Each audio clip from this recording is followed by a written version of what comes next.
Hello, little engineers. It's I, Thomas, your #1 Azul leader. Get this, I've been hired by David, the CEO of now 13-year-old Deculminate, to respond to the best, and the best of the worst, comments he's gotten over all this time.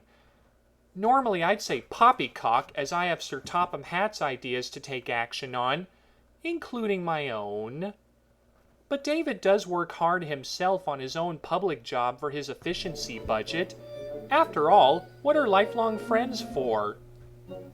I remember when I had little metal merchandise, and David was so adorable as a toddler, just like a lot of my long-term fans were. Honestly, I couldn't have been more proud to be the source of many big worldly journeys for so many people for 75 years.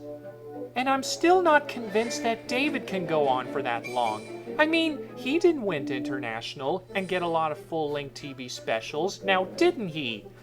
Someday, I might start being treated like a god or a system center. But if David does first, he'll get a lesson unlike any other on how to show some respect and... I'm being that silly little star biller again, aren't I? Oh well, we lived and learned. Let me do David's favor now before something else gets to me.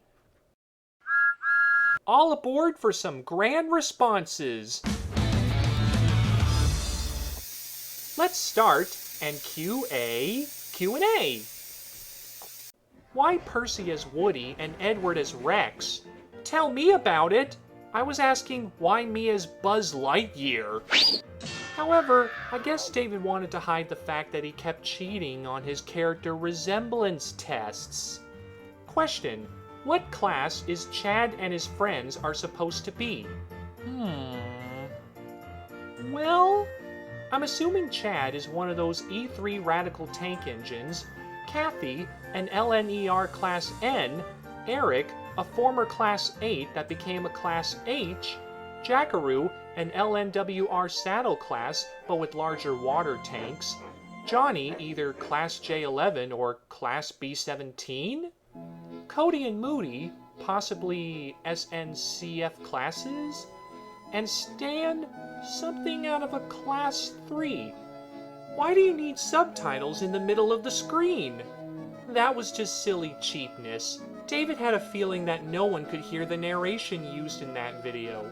He was also too mindless to find clues on how to put them on the screen's bottom then. Please answer this. Can you make the monorail like a Thomas character and make a video and also make a story of it? I think it's time I told you about Nigel. Oops, sorry. My whistle's set to day out event mode. I can fix that.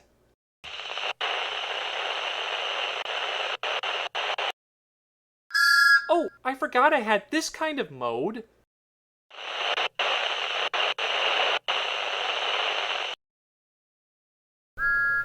There we go. Let's try this again.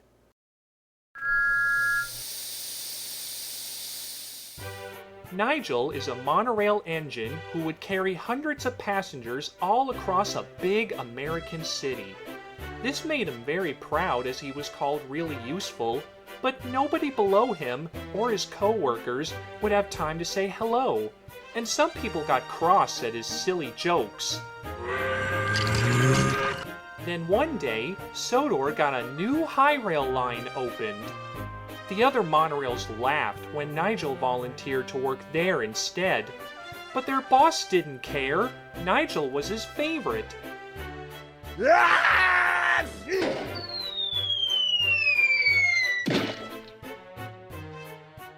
So, Nigel was carried to his new line and paired up with a new co-worker, who he stuck with along with the new beautiful sights and friendlier people and engines he'd pass above. But never forgets that there truly lies adventure around the worldly bend. Was that good or what? Well, I think it's okay. If it were real, it'd be better. When you say can't use the clips themselves, what do you mean by that? Well, you see, every video clip that David records with his Sony digital handy camcorder, which he still uses since 2013, would not work on Windows Movie Maker, unlike HyperCam 2 recordings. We're not sure exactly what gives other than Handycam clips being more modern than a Windows XP video editor. Sometimes the old just doesn't work very well with the new. Until we got Filmora, we've always had to use HyperCam 2 to record each of our clips playing on Windows Media Player after importing them, which spoils the video quality. But nowadays, every new remake uses David's camcorder's actual original quality. Too bad you had to see HyperCam 2's troublesome quality for 6 years instead. Okay, now for some Facebook questions.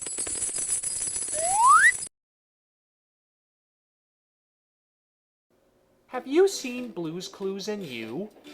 David has seen a little of it, and he thinks it's got a good appeal for today's generation while acting like its original counterpart, just like the all-new All That.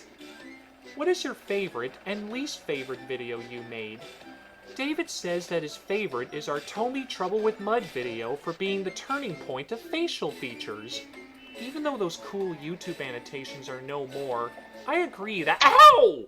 Hey, knock it off! I agree that we had a lot of good use for digital tricks that were new at the time.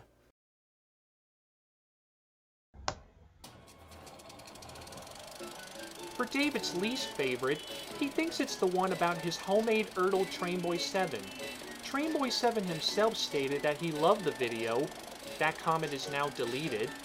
But David still doesn't know what he was thinking to clone and use someone else's content without asking first.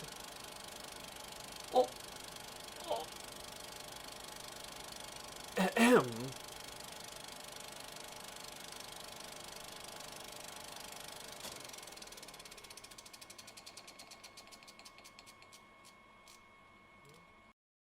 Do you still plan on making videos? Absolutely. Chances are that old age will be the best plug puller on these boredom bits.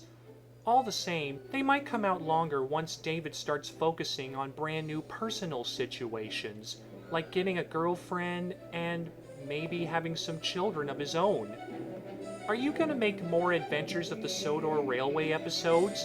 We want to in future, but in the moment, we're trying to accept more requested remakes.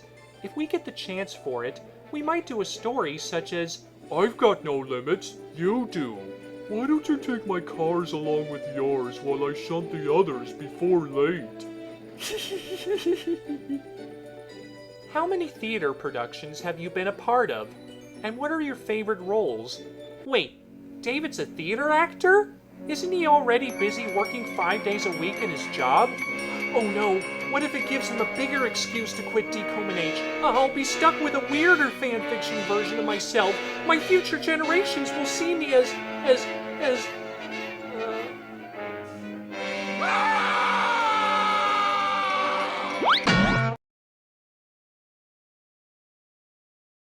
So strangely, David was in 10 theater plays from 2010 to 2019, and he'll be in another one next year in 2021 despite COVID-19. And it seems like he enjoyed roles like a cop in Footloose, a sniper in Les Miserables, Simon in Huckleberry Finn, and Mayor George Shin in The Music Man. He should get his own assistant filmmaker. Why are all the math questions on tests about trains? Because technically they teach to come up with determinations on speed, distance, and lengths. But mostly identifications. For instance, my number ID is 1 when you divide my wheel arrangement 060 by negative B2 because it's equal to E2 and add AX with 90 so it equals up to the quadratic 10x divided by 92 subtracted by Z3 over 2A and then carry that by the 400 million and then divide by that by the 300 trillion times 403 and then you get the arithmetic pi of divide that by the 300 Felseno, thus add that by 300 million Theno, subtract that by Zeno with this and that and the A being to Zeno, and thus there's 1.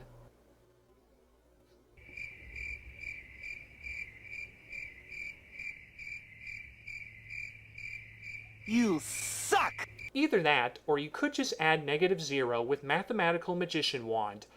How do you like me now, Sir Topham Hatt's old math teacher? When did your fascination with trains first begin? If it wasn't for me to be that origin for David enjoying us hard-working engines, I guess he might have had to live in a secret settlement above a train station ceiling.